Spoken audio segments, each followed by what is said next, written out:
The next gear review is on the safety side. It's a Noco, not sure how to say it. It is a vehicle 12-volt booster pack. So I bought this when I had my diesel truck, so I bought a really big one, thinking that, you know, even if I got rid of my diesel, which I did, I would have something strong enough to do any other vehicle I had. So this is the Boost HD GB70. It is 2000 amp. So more, it's a lot bigger than what you'd need for a half ton or a car or something like that. But the more the better, right? This is basically an extra battery to start your vehicle if something goes wrong in the cold temperatures. I've got two 12-volt batteries in my truck, and I take this every single time. You know, if you're sledding away from your truck or camping beside your truck, you're not running your truck all the time. And most of the time you find out you've got a bad battery when it's minus 40 and you go to work the next day and you can't start your vehicle. You don't want that when you're out in the bush, in the middle of nowhere, with a high probability for me of not having cell service. So I bought this for that very reason, so I could take technically a third battery with me in the bush. It's a lot of people say it's packing my fears, and yes, you're right.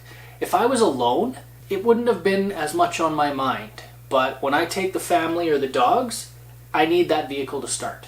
So if one of my two batteries is dead because it's frozen, and the other one doesn't have enough juice in it to get me started because it has to crank over so long, I want this with me to make sure I can get that vehicle running and get home.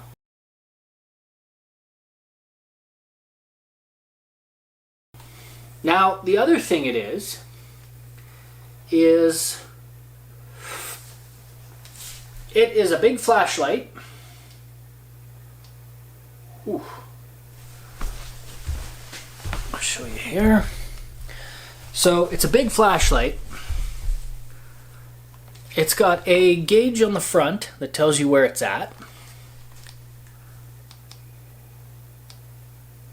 The flashlight has different levels. It's also got the SOS strobe. And it's got a power button here where you can turn it on, and then it basically gets ready to boost your vehicle. So the only thing is it's got smart technology in it, so you can't get a spark out of it. So if I wanted to hit the positive and negative and make a spark to start a fire, if I had to, I can't do that with this.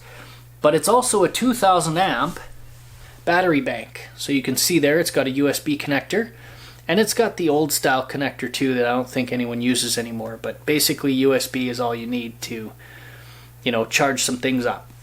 You can always buy the USB to USB-C adapter or USB to whatever adapter if you needed a big battery bank as well.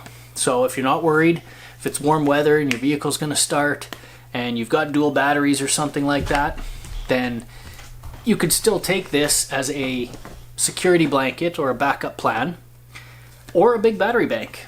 Although it's quite a bit bigger than what you need for a battery bank. It's pretty heavy. It comes with a few different connectors for charging. It also comes with, like this is a cigarette adapter. So you see how it's stuck in there like that, but actually you pull this out, you stick that in your cigarette lighter, and then this end plugs into there, and this end create an extension for your 12 volt, or if you just do it this way, you can take this end off and charge. So now you can charge through your 12 volt if your vehicle's running and you need to top it off. There's also USB. So this USB cable can charge, and that's through that weird port that nobody uses anymore. I don't know what it's called, but you can plug in USB. So if you're near, if you've got a power bank or something with a USB port, you can plug that right in to here and charge it up as well. So lots of charging options, which is nice, because I don't know how many times I've been out and didn't have the brick that plugs into a wall and had that opportunity to plug into a wall to charge, and I wasn't prepared for it. So I didn't have that plug. So anyways, the whole thing packs up pretty small. A lot of people leave these in their vehicles. I do not. It's a battery. A battery is a battery. Batteries do not like the cold. They don't like extreme cold, especially when they're weak. So this sits on my gear shelf at home, and I pack it in my duffel bag with all my extra electronics and all my extra gear, and it comes in the warm tent with me. It's a very good item to have for safety. Now this is pretty extreme, this size of one. So I did pay about $300 from Canadian Tire for this. I probably got it on sale for like $249 or $259 or something. Good item to buy. It is quite pricey, but it'll last a very long time if you treat it well. And it's a battery bank and a flashlight, and you know, like I said, it's a security blanket. I highly recommend having one of these if you're going backcountry camping or fishing or remote anything. Having something like this, knowing that you're going to be able to start your vehicle when you need to, a lot of peace of mind